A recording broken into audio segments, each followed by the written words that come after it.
하나님의 말씀 보겠습니다. 하나님의 말씀은 마태복음 6장 5절에서 15절의 말씀을 교독합니다. 마태복음 6장 5절에서 15절까지의 말씀, 신약성경 8쪽에 있습니다.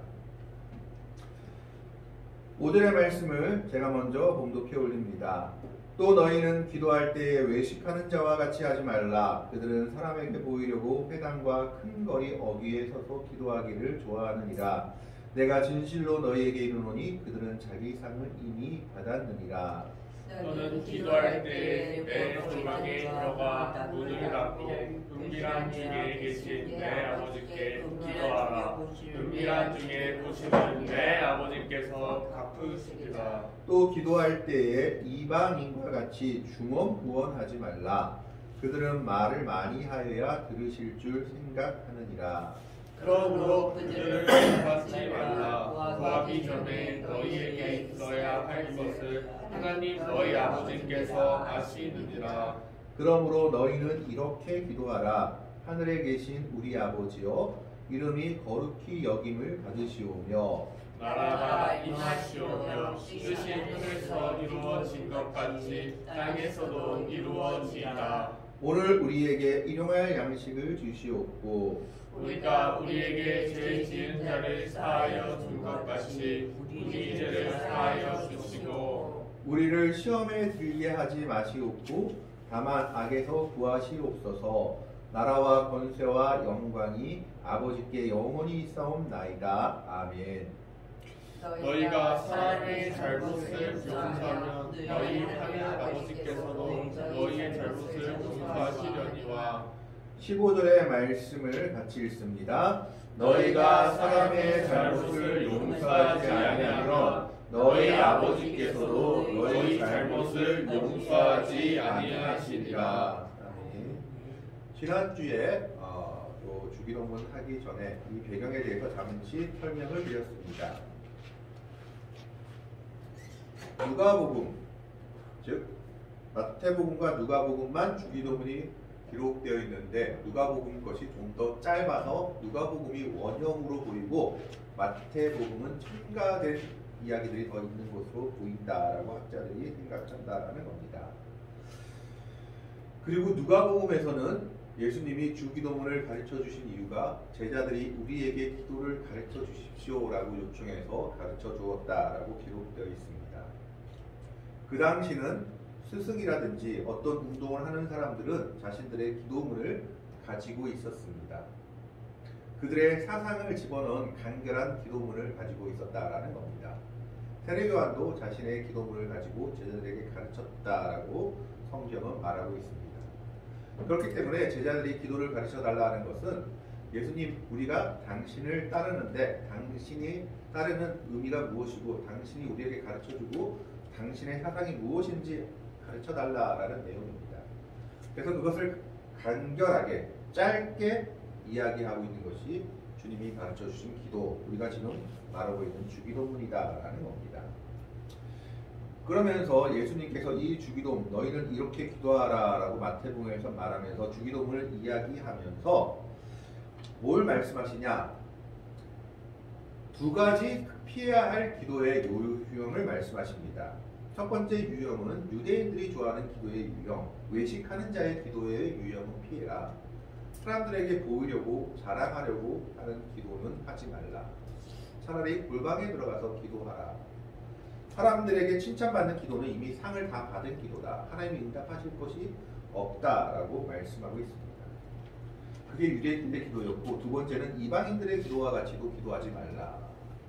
이방인들의 기도는 무슨 기도냐? 중언부언하는 기도다. 중언부언이란 말의 뜻이 무엇이냐? 자기가 무슨 말을 하는지도 모른 채 말만 많이 하는 것이 중언부언하는 기도입니다. 중언부언 기도하는 것은 길게 기도하는 것을 말하는 것이 아니라 기도의 내용도 모른 채 주문 외우듯이 정말 기도하는 것, 그런 기도는 하지 말라라는 겁니다. 정확하게 의미와 목적을 가지고 하나님 앞에 기도해야 된다. 그래서 이 두 가지 기도는 너희가 피해야 된다라는 겁니다. 외식하는 자의 기도처럼 자랑하고 그리고 칭찬받으려고 하는 기도는 하지 말고, 또 이방인들처럼 중언부언하는 기도는 하지 말라라는 겁니다.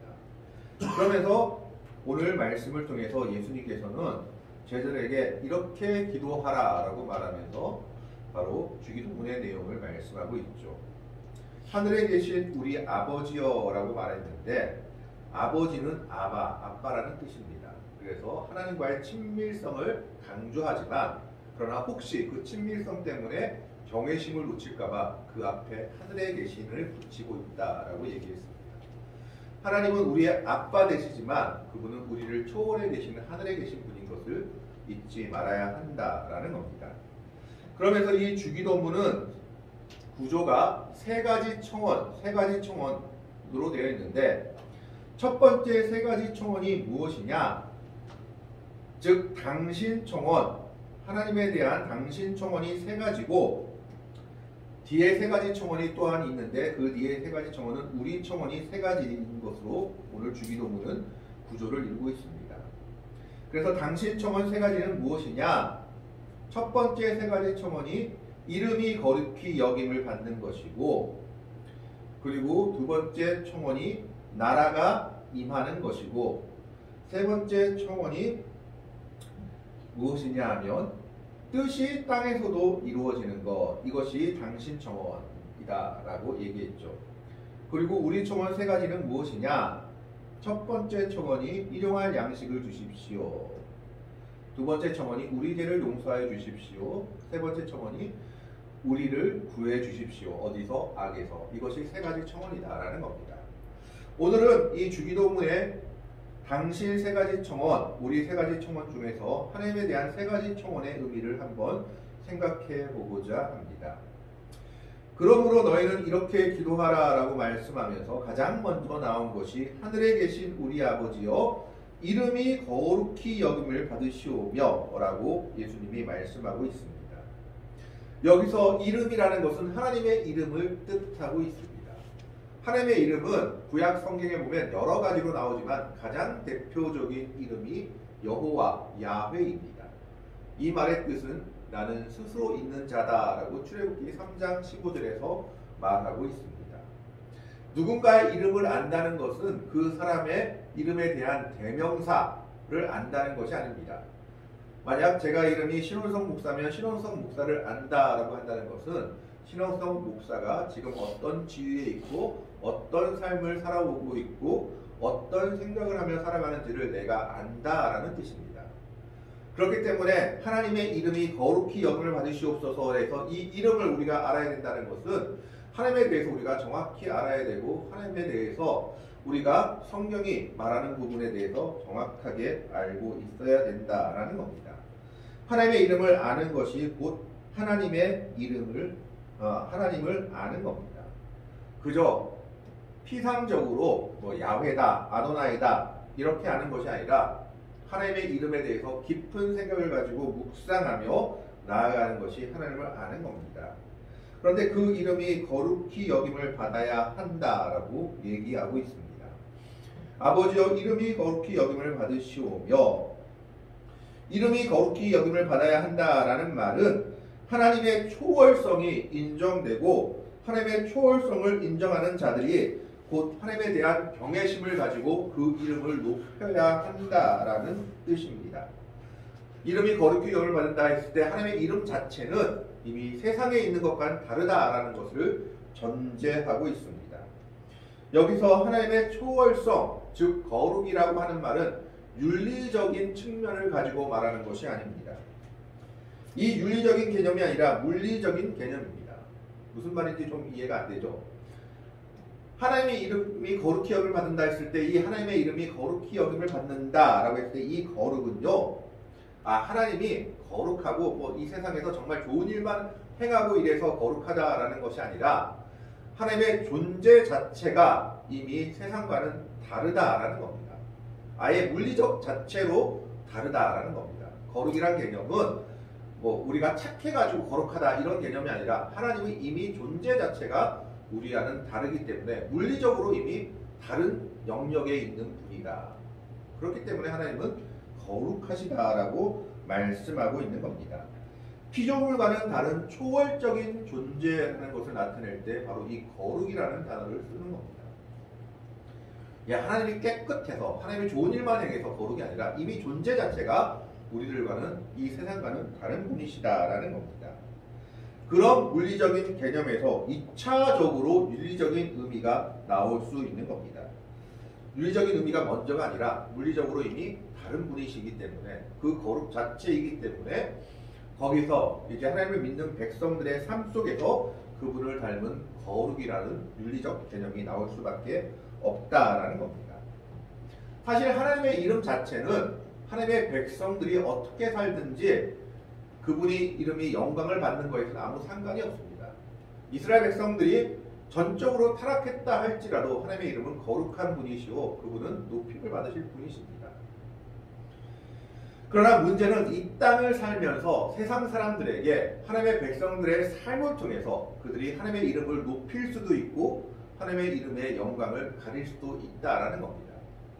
물리적 차원 자체에서는 이미 하나님의 이름은 우리들의 상관은 상관없이 존귀한 분이시고 거룩한 분이시지만 윤리적인 차원으로 들어와서는 이 땅에 살아가는 하나님의 백성들의 삶을 통해서 하나님의 이름이 거룩함을 받기도 하고 그리고 때로는 하나님의 영광이 가려지기도 한다라는 겁니다.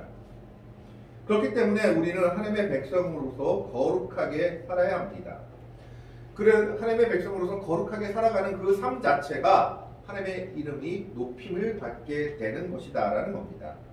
이 거룩하게 살아야 한다는 말의 뜻은 첫 번째로 우리가 창조주 하나님께 바쳐진 존재로서 살아가야 한다라는 뜻입니다.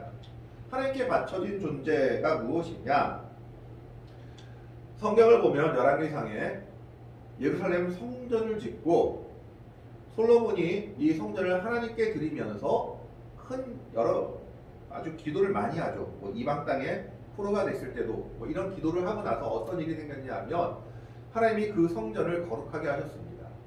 하나님의 구름이 빽빽하게 들어차서 감히 제사장도 그 안에 들어가서 섬기지 못했다라고 성경은 기록하고 있습니다. 성막도 역시 마찬가지였습니다. 그래서 우리가 하나님께 바쳐진 존재로서 살아가야 한다는 것은 성전이 하나님께 드려진 것처럼 우리는 하나님께 드려진 존재로서 살아가야 한다라는 겁니다. 그것이 하나님의 이름을 거룩히 여김을 받는 길이다라는 겁니다. 그러면 이 성전은 하나님께 바쳐진 존재로서 언제나 하나님의 영광을 나타내는 곳이 되어야 됩니다. 우리 몸 자체가 바로 하나님의 성전인 것을 고린도서에서 말씀하고 있습니다.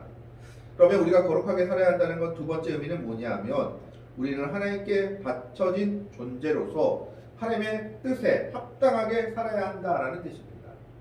우리는 이미 하나님께 거룩하게 바쳐진 존재이기 때문에 하나님의 뜻에 합당한 거룩한 생활을 하나님의 백성들은 해야 한다. 그것이 하나님의 백성들의 삶에 마땅한 모습이다라는 겁니다. 이것에서 윤리적 의미가 나오고 있습니다. 하나님의 거룩이 있기 때문에 하나님께서 말씀하셨죠. 레위기를 통해서 내가 거룩하니 너희도 거룩하라. 하나님이 거룩하기 때문에 하나님의 백성들이 우리도 거룩한 삶을 살아야 합니다. 우리는 이미 하나님께 바쳐진 존재로서 그리스도의 은혜로서 구속받은 사람들로서 하나님의 거룩을 따라 하나님의 뜻에 합당하게 살아야 한다라는 것을 말하고 있는 겁니다. 그것이 하나님의 이름이 거룩히 여김을 받으시옵소서라는 뜻입니다. 더 나아가서는 모든 세상이 하나님의 이름을 높일 수 있는 세상이 되기 위해서 성교적 의미까지도 이 안에 들어있을 수 있다라고 말할 수 있습니다. 여러분, 인본주의의 근본은 인간을 가장 중요시 여기는 건데 사실은요, 인본주의는 사람을 중요하게 여길 수가 없습니다. 사실은 신본주의야말로 하나님 있는 그 신본주의야말로 사람에 대한 존중을 가장 나타낼 수밖에 없다라는 겁니다. 사람에 대한 존중은 하나님을 경외하는 데서 시작됩니다. 사람을 중요하게 여기면은 사람을 중요하게 여길 것 같은데 인본주의가 더 사람을 중요하게 여길 것 같은데 아닙니다. 하나님을 경외하는 것에부터 사람을 중요하게 여기기 시작합니다. 왜냐하면 그 사람 안에 하나님의 영이 있는 것을 알기 때문에 하나님을 중요하게 여기면 사람을 중요하게 여길 수밖에 없다라는 겁니다. 그 대표적인 예가 창세기에 나타나 있습니다. 아브라함이 자기 아내 사라를 누이라고 속여가지고 그랄 땅 아비멜렉이 왕이었던 그랄 땅 이 그랄 땅에서 자기 아멜렉 족속의 땅이죠. 속여서 아내를 빼앗긴 적이 있습니다. 그러다가 그 왕과 그 가문에 이제 저주가 내리니까 아브라함을 불러서 네가 왜 나에게 이렇게 해갔느냐라고 물어봤을 때 아브라함이 이렇게 대답했습니다. 이 땅에는 하나님을 경외함이 없으므로 혹시 내 아내로 인해서 사람들이 나를 죽일까봐 두려워해서 그랬습니다. 하나님을 경외함이 없는 땅에는 사람의 생명을 귀하게 여기지 않는다라는 겁니다. 아내가 이뻤기 때문에 아내로 인해서 내가 죽을 수도 있다라는 생각이 들었던 겁니다. 그 말에서 무엇을 우리가 알 수 있느냐? 하나님을 경외하는 삶 그 자체가 인간을 존중히 여기는 삶이다라는 겁니다. 그래서 하나님의 이름이 거룩히 여김을 받는다라는 것은 하나님의 백성들의 삶을 통해서 하나님의 거룩이 드러나야 한다라는 것을 말하고 있습니다. 두 번째로 무엇을 말하고 있습니까? 나라가 임하옵시며 하나님의 나라가 임하게 해달라라고 얘기하고 있습니다. 개역 개정으로 바뀐 주기도문에는 뭐라고 되어 있냐 하면 아버지의 나라가 오게 하시며 라고 기록되어 있습니다. 두 번째가 즉 당신의 나라 하나님의 나라가 오게 하시며 라고 말하고 있는 겁니다. 두 번째 기도 제목이 하나님의 나라가 임하시며 하나님의 나라가 오게 하시며 라는 겁니다. 그러면 도대체 하나님의 나라라는 것은 무엇을 말하고 있습니까? 하나님의 나라라는 것은 하나님이 통치하시고 다스리시면서 왕권을 행사하시는 모든 곳을 하나님의 나라라고 표현할 수 있는 겁니다. 그것을 어떻게 설명할 수 있느냐? 신학자들은 이렇게 세 가지로 설명합니다. 즉 하나님의 주권이 성도의 심령을 지배하는 상태가 하나님의 나라다. 무슨 말이냐? 좀 어려운 말로 했지만 우리가 하나님의 말씀에 순종하고 있을 때 하나님의 말씀이 우리 안을 지배하고 있을 때 그것이 하나님의 나라가 된다. 그것이 하나님의 나라다. 두 번째로는 복음 중보로 인한 지상교회의 확장도 역시 하나님의 나라이다 라는 겁니다. 이건 성교적 영역인데 무슨 말이냐? 쉽게 말해서 우리가 복음 전파를 통해서 복음을 전하는 것을 통해서 하나님 믿는 사람들이 더 많아지는 것, 땅끝까지 세상에 복음을 전파해서 주의 백성들이 더 많아지는 것, 교회가 세워지는 것, 그것도 역시 하나님의 나라가 오는 것이다. 마지막은 뭐냐? 하나님의 나라는 결국에는 마지막 종말 때 이루어질 나라입니다. 그렇기 때문에 궁극적으로 그리스도의 인격적인 재림을 통해 영원한 나라가 오는 것이 하나님의 나라가 오는 것이다. 마지막 종말 때 이루어질 나라를 이야기하고 있다. 그때를 소망하며 기도하는 것이다. 라는 것을 말하고 있는 겁니다. 그러니까 세 가지 모두 다 하나님의 나라라고 말할 수 있죠. 우리 마음에 하나님의 말씀에 대한 순종과 복종이 이루어질 때 그것이 역시 하나님의 나라가 임했다라고 말하는 겁니다. 두 번째로는 선교로 인해서 하나님의 백성들이 더 많아질 때 그것도 역시 하나님의 나라가 오는 것이다. 세 번째로는 궁극적으로는 최종적으로는 역시 종말 때 올 그리스도께서 왕이 되어서 우리와 함께 다스릴 그 나라가 하나님의 나라가 오는 것이다 라고 말하고 있는 겁니다. 그런데 우리는 하나님의 나라를 오해하기 쉬운 것이 하나님의 나라는 저곳에서만 이루어지는 것이 아니라 이 땅에서도 우리가 이루어가야 할 나라임을 기억합니다. 그래서 와달라라고 하는 겁니다. 하나님의 나라가 온다는 것은 이 땅에 이루어진다라는 것을 말하고 있는 겁니다. 하나님의 나라는 이 땅에 이루기 위해서도 우리가 힘을 써야 합니다. 그렇지만 하나님의 나라라는 것은 그러면 정말 하나님의 뜻만 이루어지는 곳에서만 하나님의 나라가 이루어지느냐 아니면 모든 곳에서 우리가 하나님의 나라를 바라보아야 하는가 라는 질문이 있을 수 있습니다. 세례요한이 질문한 것이 있습니다. 세례요한이 뭐라고 질문했느냐? 그가 감옥에서 실망하며 낙담하며 제자들을 보내서 예수님께 이 질문을 합니다. 오실 그이가 당신이오니까 우리가 다른 일을 기다리오니까 나에게 대답해 주십시오 라고 질문을 합니다. 이때 예수님께서 뭐라고 대답하냐 하면 이렇게 대답을 하십니다. 너는 가서 말하라. 맹인이 보며 못 걷는 사람이 걸으며 나병 환자가 깨끗함을 받으며 못 듣는 자가 들으며 죽은 자가 살아나며 가난한 자에게 복음이 전파된다 하라. 이것이 예수님이 세례요한의 질문에 대한 대답이었습니다. 우리는 여기서 이런 결론을 내올 수 있습니다. 맹인이 보고 못 걷는 사람이 걷고 나병한 자가 깨끗함을 받고 못 듣는 자가 들으며 죽은 자가 살아난다라는 것에 대해서 우리는 낫고 보고 걷고 깨끗함 받는 것에 초점을 둘 수 있지만 우리는 여기서 그 앞에 것을 먼저 바라봐야 합니다. 하나님의 통치라는 것이 어디에서 나타나고 있느냐? 눈이 먼 데서, 다리를 저는 데서, 나병이 있는 데서, 죽음이 존재하는 바로 그곳에서 나타나고 있다라는 겁니다. 삶의 가장 어두운 순간 속에서, 삶의 가장 극악한 순간 속에서도 하나님의 통치는 이루어지고 있다라는 것을 말하고 있는 겁니다. 전쟁이 일어난다고 해서 우리가 삶이 피폐해진다고 해서 그곳에서도 하나님의 통치가 나타나지 않는 것은 아닙니다. 우리가 그래도 끝까지 믿고 나아갈 때 그 눈이 먼 곳, 다리를 저는 곳, 나병이 있는 곳, 죽임이 존재하는 바로 그곳에서 하나님의 통치가 나타난다라는 것을 우리는 믿고 나아가야 합니다. 그것이 하나님의 나라다라는 겁니다. 하나님의 통치라는 것은 이 모든 것을 피하지 않습니다. 하나님의 통치는 밝고 좋은 곳에만 있는 것이 아니라 어두운 곳, 눈이 먼 곳, 나병이 있는 곳에도 있다라는 겁니다. 그 속에서도 우리는 하나님의 나라를 바라보며 기대하며 소망해야 합니다. 그런데 오늘 말씀을 보면 뭐라고 되어 있냐 하면 나라가 임하시오며, 그리고 개역개정으로 바뀐 주기도문을 보면 당신의 나라가 오게 하시며 라고 되어 있습니다. 하나님의 나라는 오는 겁니다.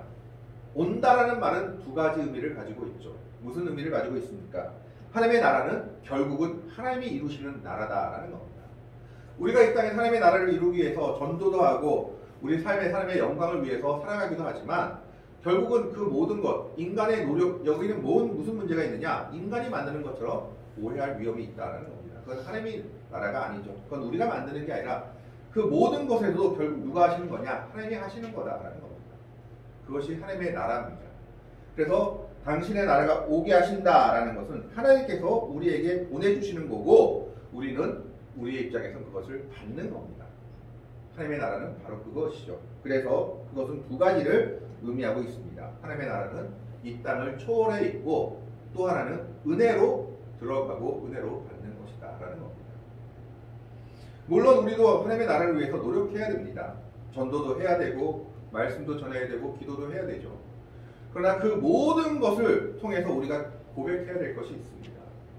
하나님이 하셨다라는 겁니다.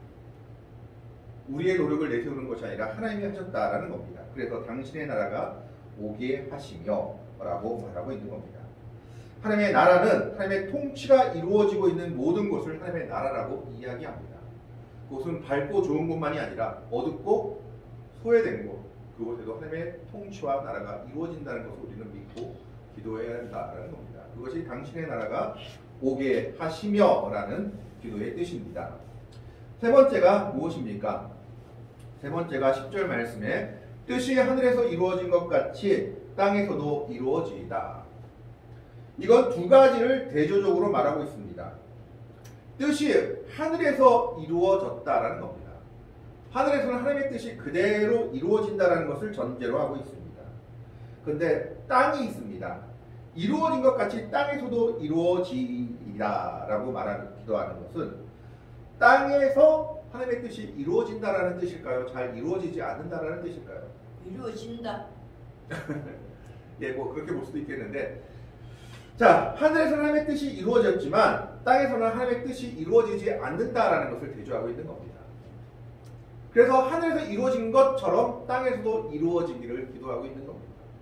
왜 땅에서는 하나님의 뜻이 이루어지지 않을까요? 이유는 인간 때문이죠. 우리의 본성과 죄악과 욕심 때문에 하나님의 뜻에 순종하지 못해서 그 뜻이 이루어지지 않는 겁니다.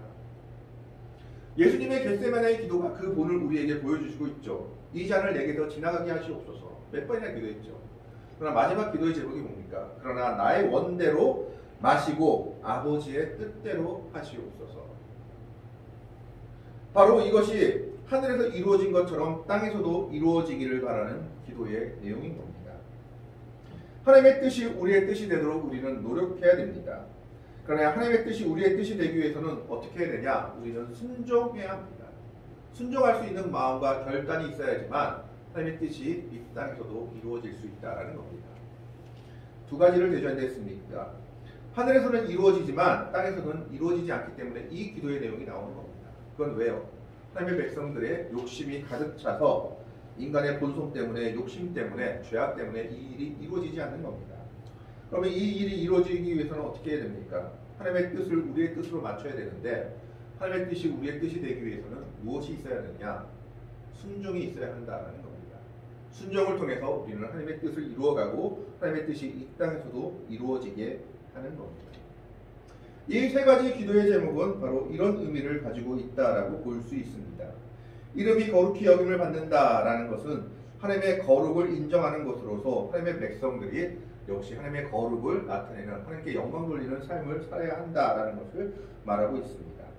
당신의 나라가 온다라는 것은 바로 하나님이 왕권을 행사하는 모든 것이 하나님의 나라로 인정되는 겁니다. 그 나라를 이루기 위해 하나님의 백성들이 노력해야 합니다. 밝고 좋은 곳만이 아니라 어둡고 외롭고 음침한 곳에서도 하나님의 뜻은 이루어진다는 것을 알고 그곳에서 하나님의 통치가 이루어지기 위해 기도하며 노력해야 됩니다. 그리고 그 나라는 오는 겁니다. 그리고 우리는 그것을 은혜로서 받아들이는 겁니다. 여기에서 초월성과 은혜성이 같이 나타나고 있습니다. 세 번째로 뜻이 땅에서도 이루어지기를 기도합니다. 하늘에서는 하늘의 뜻이 이루어지지만 땅에서는 이루어지지 않기 때문에 이 기도가 나오는 겁니다. 왜요? 하나님의 백성들 그리고 또 이 땅의 사람들이 죄악과 욕심 그리고 그들의 본성 때문에 하나님의 뜻에 순종하지 못하기 때문입니다. 그러면서 이 땅에서 이 하나님의 뜻이 이루어지기 위해서는 하나님의 뜻을 우리의 뜻이 되게 해야 합니다.